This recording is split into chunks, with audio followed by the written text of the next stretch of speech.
Hello दोस्तों, आज हम बात करने वाले हैं गाज़ा में चल रहे हालात के बारे में। एक वल्नरेबल एरिया है जहां रिसेंट सीज़फायर के बावजूद बहुत चैलेंजेस अभी भी हैं।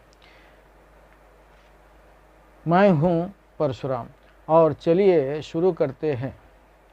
गाज़ा में ये वार बहुत लंबी चली और फिर हमास और इसराइल के बीच एक सीज़फायर एग्रीमेंट हुआ था 10 अक्टूबर 2025 को। इस सीज़फायर का एम था हॉस्टेजेस का रिलीज़ और साथ ही गाज़ा में एक नॉर्मल लाइफ दोबारा स्टार्ट करने का। लेकिन सिर्फ एग्रीमेंट होने का मतलब ये नहीं कि सब कुछ ठीक हो गया हो। रियलिटी ये है कि ग्राउंड पर अभी भी बहुत मुश्किल है।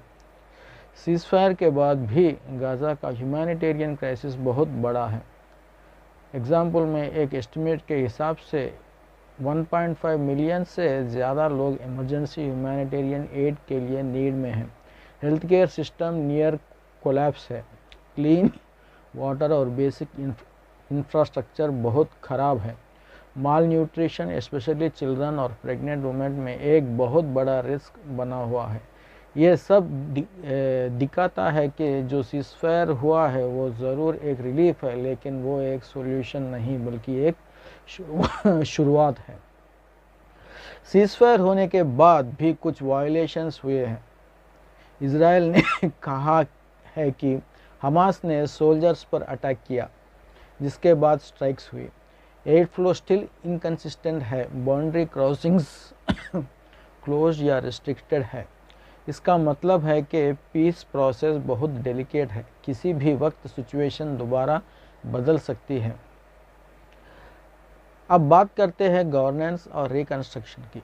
पैलेस्टीनियन फैक्शंस और हमास ने एक इंडिपेंडेंट टेक्नोक्रेट कमेटी बनाने के एग्रीमेंट किया है गाज़ा को मैनेज करने के लिए। साथ ही मैक्रो रूबियो ने कहा है कि हमास को फ्यूचर गवर्नेंस में इन्वॉल्वमेंट नहीं होनी चाहिए। इंटरनेशनल स्टेबलाइजेशन फोर्स का प्लान चल रहा है, लेकिन बहुत सारे अनआंसर्ड क्वेश्चंस है। Mandate, participation, role.